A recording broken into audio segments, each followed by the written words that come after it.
would say definitely there seems like there's more intention to focus on diversity in technology.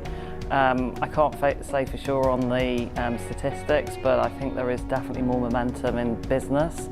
Certainly at Salesforce we think about that a lot, but when I'm talking to customers and when I'm talking to partners, I think there's a real focus on that to drive more diversity in the industry. So there's momentum. I don't know about the numbers, but I think we're making progress. I think it's incredibly important, actually.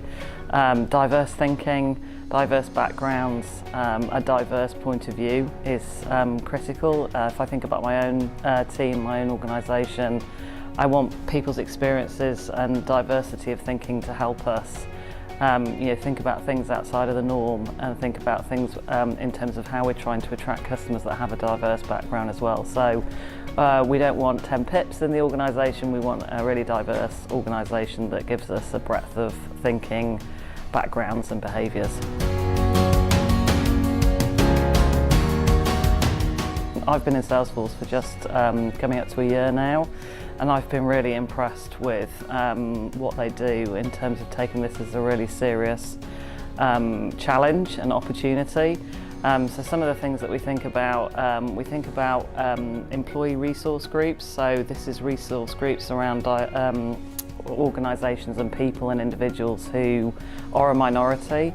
So it could be anything from women's network. It could be we have an organisation called Salesforce, which is for black employees, and these are groups where people come together and they try and generate initiatives and awareness around that particular topic. And the Women's Network in its own right for Salesforce has over 6,000 employees and continues to grow. So that's one thing that we do. We also look at trying to help people with unconscious bias on interviews.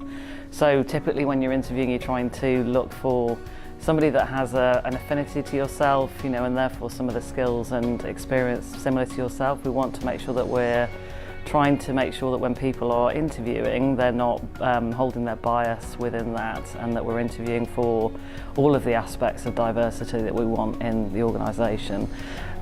So I think we take it very seriously and continue to invest in that area.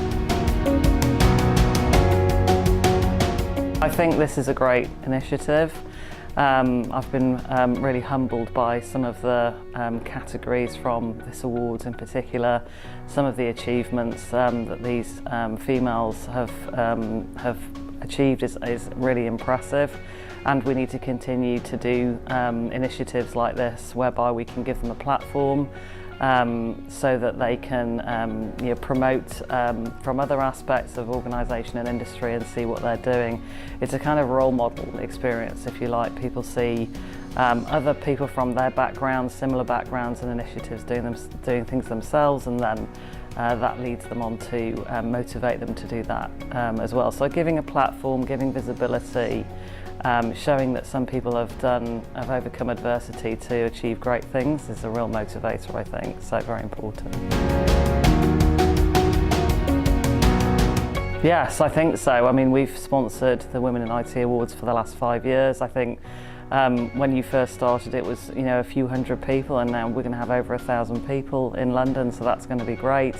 But also the social reach that has in terms of giving people an idea and opportunity of what they could personally achieve is a really great thing.